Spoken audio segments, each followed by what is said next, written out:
कहीं ढूंढने की जरूरत नहीं है।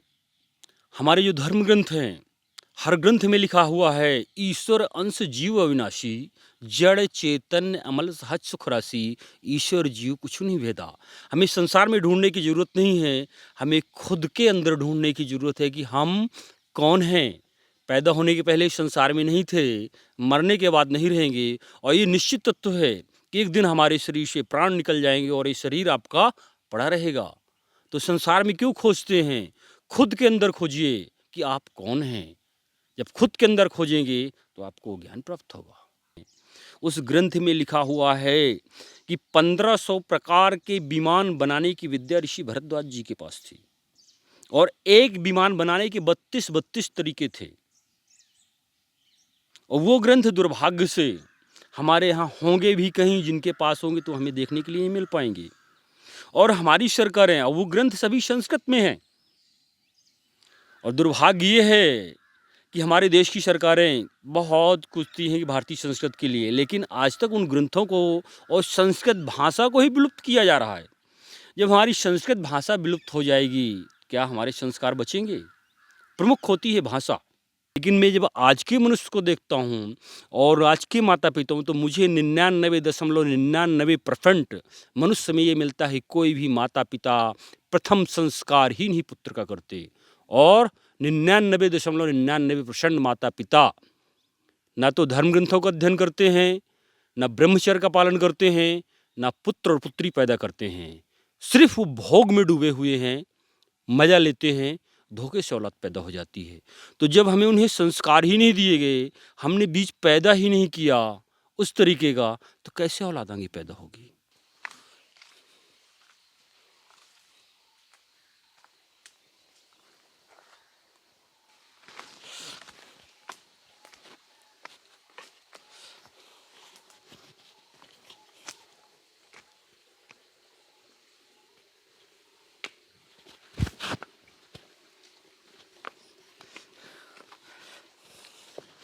साथियों नमस्कार, आपका दोस्त, आपका भाई, आपका साथी, मैं कन्हैया शर्मा।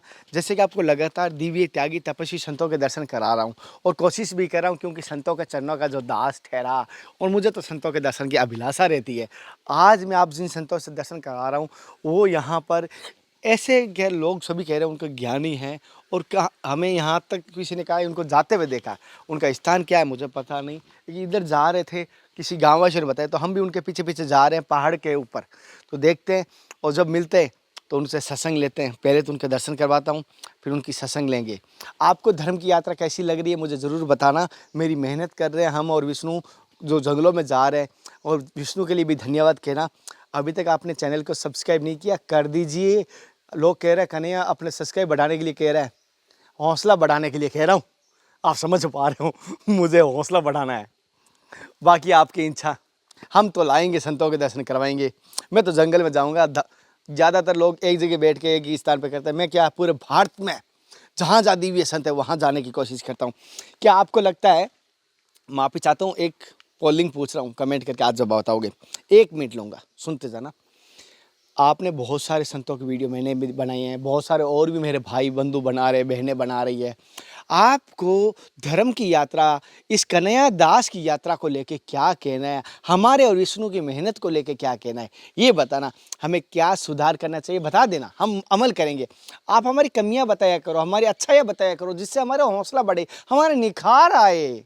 बताओगे ना? आज मुझे पता है मेरे भाई सभी करेंगे। और जो परमानेंट देख रहा है वो भी मुझे बताए कहाँ से देख रहा है, अपनी लोकेशन बताइए कि मैं यहाँ राजस्थान से हूँ, यूपी से हूँ, या नेपाल से हूँ, चाहे कहीं से भी, कनाडा से हो, चाहे कहीं से भी, तो मुझे बताना कहाँ से देख रहे हो। हाँ, बता रहा ना, मुंबई वालों भी बता देना।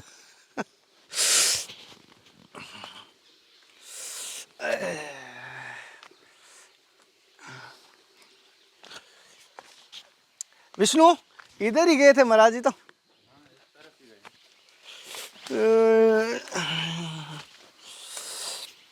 थोड़ा जल्दी चलो जानता वहाँ पे वो पता नहीं था तो। हाँ,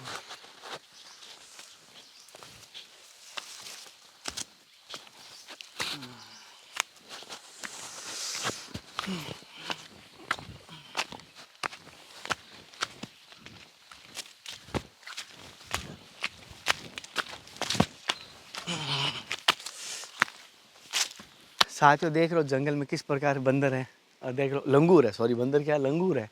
और विष्णु एक बार झूम करके दिखाना आराम से। हमारी तरफ देख रहे हैं सारे के सारे देख रहे हैं कौन आगे दो इस जंगल में किसको ढूंढ रहे हैं।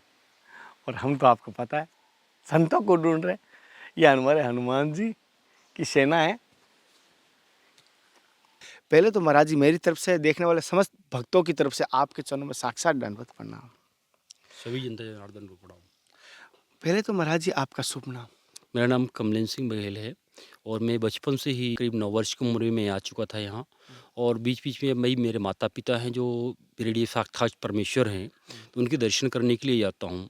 और इस मनुष्य तन से सदा हमें माया से बचते हुए इस जीव आत्मा के द्वारा और इस जीव आत्मा के सतमार्ग और इस शरीर के निमित्त मात्र से हम परमात्मा को प्राप्त कर सकते हैं।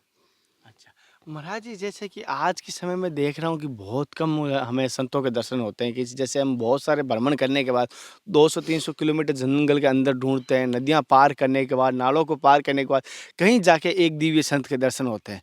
और एक तरफ तो आश्रमों में जहाँ धाम है, अब धामों के आसपास देखे, अब जहाँ मठ बना हुआ है, जहाँ संस्था बनी हुई है, जहाँ वहाँ पर तो संत मिल जाते हैं। दोनों तरफ के संत दिखाई दे रहे हैं। एक तो मठों में भी संत दिखाई दे रहे हैं, जंगलों में भी आप संत, जैसे आप जंगल में बैठे हो जंगल में भी है। तो आपका ये क्या कारण है कि आश्रमों को छोड़ के, मठों को छोड़ के जंगल में है, और क्या आपको भिन्नता लगी? देखिए, मैंने अपने ग्रंथों का अध्ययन किया, जो रामायण का अध्ययन किया। रामायण के अध्ययन से मुझे ये प्राप्त होता है कि हमारे भारत देश में राम जी के समय में कोई भी मंदिर नहीं था, ना कोई भी मठ था। और भगवान ने रामेश्वरम की स्थापना की, फिर भी भगवान ने मंदिर और मठ का उद्देश्य नहीं बनाया वहाँ। और मंदिरों का जो मूल है वो हमें लंका में प्राप्त होते हैं।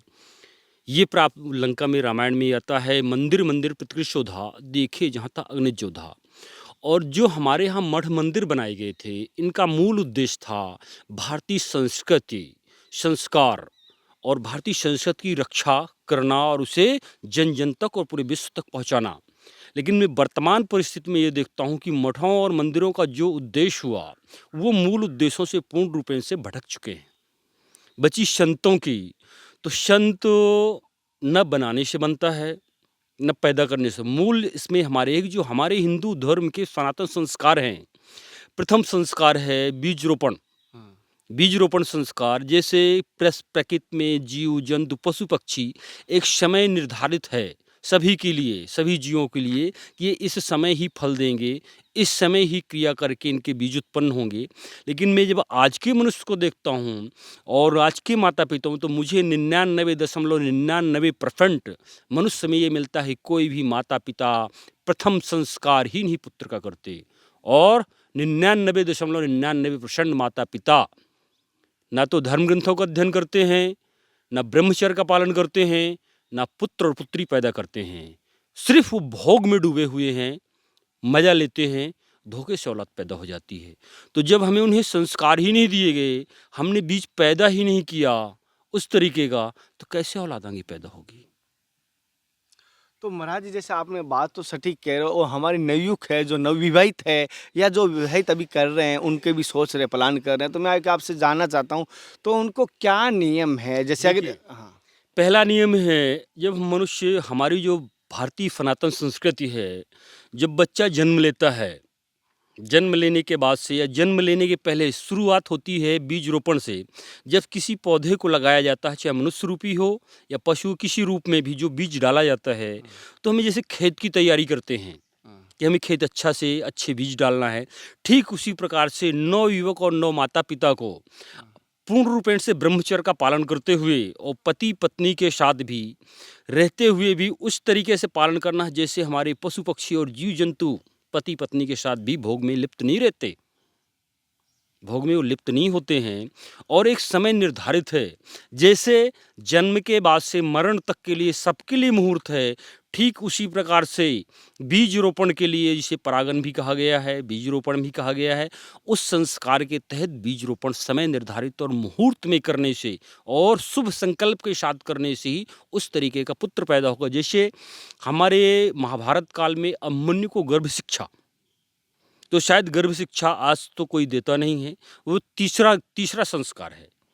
प्रथम संस्कार है बीज रोपण, द्वितीय संस्कार है गर्भ संस्कार। गर्भ संस्कार हुआ, फिर हो गया गर्भ शिक्षा हो जाती। ऐसे हमारे 8 महीने के पूरे संस्कार होते हैं। फिर 9वें महीने बचवे जो 5वां संस्कार है वो नामकरण संस्कार होता है जन्म के बाद। तो ये हमारे जो प्रथम संस्कार ही विलुप्त हैं, उनको ना तो किसी मठ मंदिर में, ना किसी विद्यालय में कहीं भी बताया नहीं जाता, पूर्ण रूपेण से छुपा दिया गया है। महाराज जी, माफ़ी चाहता हूँ कि कुछ माताओं का कहना है कि हम जाते हैं, लेकिन हमारे साथ कहना नहीं चाहिए। हम पहचान नहीं पाते भगवे में भगवान छिपा है या रावण छिपा है, तो उसको भग कहीं ढूँढने की ज़रूरत नहीं है। हमारे जो धर्म ग्रंथ हैं, हर ग्रंथ में लिखा हुआ है, ईश्वर अंश जीव अविनाशी, जड़ चेतन अमल सहज सुख राशि, ईश्वर जीव कुछ नहीं भेदा। हमें संसार में ढूंढने की जरूरत नहीं है, हमें खुद के अंदर ढूंढने की जरूरत है कि हम कौन हैं। पैदा होने के पहले इस संसार में नहीं थे, मरने के बाद नहीं रहेंगे, और ये निश्चित तत्व है कि एक दिन हमारे शरीर से प्राण निकल जाएंगे और ये शरीर आपका पड़ा रहेगा। तो संसार में क्यों खोजते हैं? खुद के अंदर खोजिए कि आप कौन हैं। जब खुद के अंदर खोजेंगे तो आपको ज्ञान प्राप्त होगा। जैसे कि महाराज जी ने कहा है, स्वयं के अंदर ढूंढे और स्वयं के अंदर वो समस्याओं का वो समाधान ज़रूर मिलेगा। महाराज जी, जैसे कि एक बात कहना चाहता हूँ, जैसे कि आप हर चीज़ का जो लड्डू खाया वही बता सकता है कितना मीठा है, कैसा है। तो आप इन जंगलों में हैं और आप इस धर्म के पथ पर हैं। तो मैंने सुना है धर्म के पथ पर जैसे तलवार की नोक पे चलने के बराबर है, क्योंकि मैं चल रहा हूँ तो मुझे लोग पागल कहते हैं। मुझे लोग बहुत सारे कहते हैं पागल है तू, जंगल में जा रहा है, तू बाबा बन जाएगा, तू घर छोड़ देगा, तू मतलब ऐसा कहता है, पागल बन गया। तो आपके जीवन का अनुभव कैसा रहा? क्या मेरी तरह आपको भी कोई लोग पागल कहते हैं? देखिए, लोग पागल कौन कहते हैं? जो स्वयं पागल हैं। कैसे पागल हैं? जैसे रामायण में कहा गया है, शंकर जी भगवान भोलेनाथ ने और माता पार्वती जी का एक प्रसंग आता है। माता पार्वती पूछती हैं कि ये संसार सागर जो दौड़ रहा है, घर गृहस्थी जगह जमीन बहुत बड़ा वैभव जोड़ रहा है, ये क्या है? तो भोलेनाथ ने कहा, उमा कहो में अनुभव अपना, सत हरि भजन बाकी जग सब सपना। लोग इस संसार की भौतिक वस्तुओं को प्राप्त करने के लिए दिन रात बचपन से लेकर अंत तक मेहनत करते रहते हैं, और मनुष्य के जीवन का मूल उद्देश्य है आनंद, परमानंद और ब्रह्मानंद की प्राप्ति। और आनंद और परमानंद ब्रह्मानंद की प्राप्ति कैसे होगी? हमें अंग्रेजी संस्कृत से नहीं, जो आज हमारे देश में अंग्रेजी संस्कृत चल रही है, किन देशों की? उन देशों की चल रही है जिन देशों का अध्यात्म शून्य है, अध्यात्म के बारे में कोई ज्ञान नहीं है।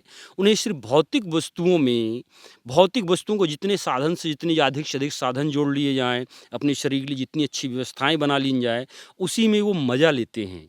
तो हमारे देश की जनता मज़ा के चक्कर में सजा भोग रही है। आज ये हो चुका है, मैंने अध्ययन किया कि अगर एक घर में 5 लोग हैं तो 5 में 4 लोग बीमार हैं। क्यों? क्योंकि वो भौतिकता के अधीन जा रहे हैं, आध्यात्मिक की ओर लौट नहीं रहे। कैसे? जैसे आपने भी बताया कि लोग मठ में जाते हैं, मंदिर में जाते हैं, जंगल में जाते हैं, तो वो आत्मा की प्यास होती है प्रकृति के सानिध्य में जाना, लेकिन शरीर की ज़रूरतें अलग हैं और आत्मा की ज़रूरत अलग है। तो हम अपने आप को शरीर तक ही सीमित हैं, आत्मा की ओर नहीं जा रहे कि आत्मा का मूल उद्देश्य क्या है। जीव आत्मा का मूल उद्देश्य है इस शरीर के निमित्त और आत्मज्ञान प्राप्त करना, आत्मज्ञान से परम ज्ञान से ब्रह्म ज्ञान की ओर जाना, आत्मा से परमात्मा की ओर जाना। नर का तन पाया है, नर से नारायण की ओर बढ़ना। और नर से नारायण की ओर कब बढ़ेंगे? जब हमें स्वयं की जीवात्मा का ज्ञान होगा, और ये हमें निमित्त होगा कि जैसे हम घर में रह रहे हैं, ये घर हमारे लिए एक निश्चित समय के लिए है, एक साधन है, ठीक उसी प्रकार से हमारी जीवात्मा इस शरीर में निवास करती है। महाराज जी, जैसे कि कुछ लोग जैसे अभी कोई भी बीच में अगर गृहस्थी छोड़कर इस मार्ग पे आना चाहता है, जैसे बहुत सारे, लेकिन फिर वो ऐसा डरता है कि लोग कहेंगे तूने गृहस्थी का पालन नहीं कर सकता, गृहस्थी को बीच में छोड़ा वो भी पाप है, तो वो गृहस्थी के साथ देखिए, गृहस्थ आश्रम प्रमुख है, क्योंकि गृहस्थ के पास सभी लोग जाते हैं। अगर हम अपने गृहस्थ में रह के अपने धर्म ग्रंथों के अनुसार उन नियमों का पूर्ण रूपेण से पालन करें, तो मेरा मानना है कि 100 वर्ष तक सुखी और आनंदमय जीवन व्यतीत किया जा सकता है। गड़बड़ कहाँ हो रहा है? आज जो हमारे देश में वर्णशंकरी व्यवस्था चल रही है, चाहे जानवरों में हो या वृक्षों में हो, जो मूल है, जैसे मान लीजिए एक वृक्ष को मैं ले लेता हूँ, हमारा एक देशी वृक्ष है, उसका बीज है अपना, उसका स्वाद स्वयं का स्वाद है, और उसमें हमने कलम कर दिया। कलम करके एक अंग्रेजी वृक्ष और बड़े दूसरे वृक्षों की कलम करके पेड़ तैयार कर दिया, तो वर्णशंकरी व्यवस्था हो गई। तो जो वर्णशंकरी मिक्सचर, तो मिक्सचर का गुण ही अलग होगा। जैसे चावल और दाल, चावल को अलग बनाया जाए तो चावल बनेगा, दाल को अलग बनाया जाए तो दाल बनेगी, और दोनों को मिला के इकट्ठा बना दें तो खिचड़ी बन जाएगी। हाँ, तो हमें शुद्ध चावल की ओर जाना है या शुद्ध दाल की ओर जाना है या खिचड़ी में जाना है? तो खिचड़ी जो व्यवस्था है, वो खिचड़ी व्यवस्था है, वो हमारे मनुष्यों में भी आ रही है। महाराज जी, जैसे माफ़ी चाहूँगा, एक बात और पूछना चाहता हूँ। जैसे कि बहुत सारे भाई कहते हैं, जैसे हम चाहते हैं कि हम अपना नियम पालन करें, हम भी ऐसा कि वैवाहिक जीवन में अपने ब्रह्मचर्य का पालन करें, लेकिन पुत्र प्राप्ति के लिए करना चाहते हैं, लेकिन फिर भी वो अपने आप पे कंट्रोल नहीं कर पाते और इसी वजह से वो संभोग कर बैठते हैं। तो उसको उनको क्या कहेंगे आप? देखिए, ऐसे लोगों के लिए मैंने आपको जो खिचड़ी व्यवस्था बताई, जो माता-पिता ने उस बीज को पैदा किया है। तो अब वो उस वृक्ष को सुधारना चाहते हाँ, हैं, सुधारना चाहते हैं तो पटरी इस पे लाना चाहते हैं। पटरी पे लाने, तो इसके लिए सभी माता-पिताओं को, आज के जो माता-पिता बच्चे को जैसे वृक्ष को तैयार किया जाता है छोटे से, हुँ, और फिर वो बड़ा होता है और अपने समय में फल देता है। तो ये प्रथम माता-पिता का दायित्व है। वो बच्चे वो नहीं कर पाएँगे क्योंकि उन्हें उस चीज़ का ज्ञान ही नहीं है। हुँ, तो वो माता-पिता का दायित्व है कि माता-पिता ये अंग्रेजी संस्कृत का जो ज्ञान दे रहे हैं गुलामी बनाने का, हुँ, उसकी जगह उन्हें धर्म ग्रंथ पढ़ाएँ। हुँ, ऐसा हमने भी सुना है कि बच्चा गीता चढ़ लेगा तो ये गीता पढ़ लेगा तो बैरागी हो जाएगा, बाबा हो जाएगा, ये हो जाएगा। ऐसा बिल्कुल भी नहीं है, ये बिल्कुल गलत है। आज ज़रूरत ये है कि जो हम गीता भागवत बुड्ढों में सुनाते हैं, बूढ़े जब होंगे तब भागवत सुना दो। मैं कहता हूँ कि बच्चा जब 5 साल का हो जाए और पढ़ना चालू कर दे, तब से उसको गीता, रामायण और पुराण पढ़ाइए। जब वो ग्रंथों को पढ़ेंगे, तब उन्हें ज्ञान होगा। आज जो ज्ञान हम दूसरी जगह सुनते हैं, प्रवचनों में सुनते हैं, तो सबसे प्रथम कार्य है हमें ग्रंथों को बच्चों को पढ़ाना। जब ग्रंथों को जो पढ़ेंगे तो वो ज्ञान प्राप्त होगा। आज शिक्षा जो चल रही है हमारे देश में, ये मैकाले शिक्षा पद्धति है, यूरोपीय संस्कृति है। यूरोपीय संस्कृति और भारतीय संस्कृति में बहुत बड़ा अंतर है, और यूरोपीय संस्कृति ही भारत को, हमारे देश को इस कगार पे लेके जा रही है कि न तो यहाँ हिंदी वाले बचेंगे, न संस्कृत बचेगी, न ही अंग्रेजी वाले हो पाएंगे, अधकचरे में रह जाएंगे।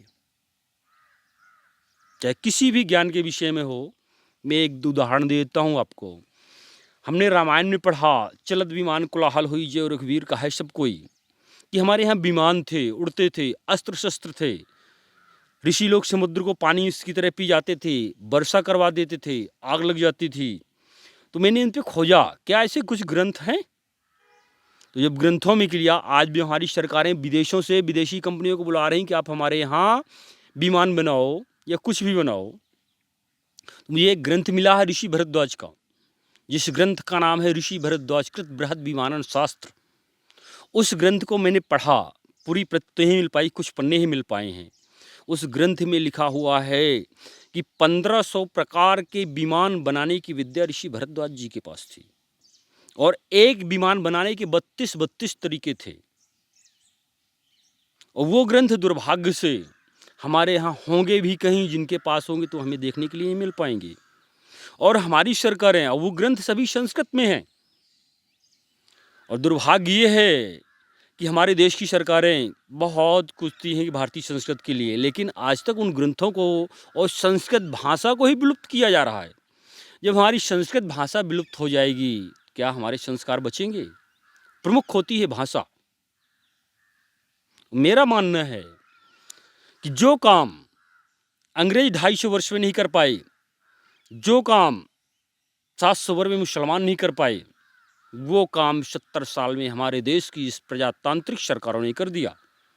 और देश की वर्तमान प्रजातांत्रिक सरकारों को मैं सिर्फ इतना ही बोलूँगा कि वो काले अंग्रेज, गोरे अंग्रेज तो चले गए कोढ़ी, लेकिन वो अपनी वर्णसंकरीय औलादें छोड़ गए हैं हमारे देश में। वही वर्णसंकरीय औलादें देश पे राज कर रही हैं। जैसे कि महाराज जी ने कह रहे हैं, सत्य बात है, भाषा की बात जब कह रहे हैं ये सत्य बात है। कहीं ना कहीं भाषा लुप्त हो रही है तो हमारे संस्कृति लुप्त होना संभव दिखाई दे रही है। और भाषा को बचाने के लिए हम ऋषि मुनियों की, संतों की आवश्यकता है, हमारे सरकारों की भी इसमें सहयोग की आवश्यकता है। साथियों, महाराज जी से हमने सत्संग ली, लेकिन कुछ समय महाराज जी ने दिया, कुछ समय मैं नहीं दिया, तो आपको किस प्रकार के लगे। लेकिन महाराज जी की सत्संग को लेकर आपका क्या कहना है मुझे कमेंट करके बताना। फिर आपको कोशिश करूँ इन महाराज जी से एक सत्संग और लेनी चाहिए, नहीं लेनी चाहिए। मेरी इच्छा है कि और लेनी चाहिए। आपका क्या कहना है मुझे ज़रूर बताना। लेनी चाहिए तो मैं लूँगा, और आपने कमेंट कर दिया नहीं तो फिर मैं नहीं लूँगा, बताना। फिर मिलते हैं नए संत महात्मा के साथ। तब तक जय हिंद, वंदे मातरम, हर हर महादेव, जय श्री कृष्णा, जय श्री राधे, जय सीताराम। हे नाथ, हे मेरे नाथ, मैं आपको बोलूँ नहीं, जय गुरुदेव, जय सभी संतों की, जय मंदाकिनी गंगा मैया की, जय सर्वभंग ऋषि की।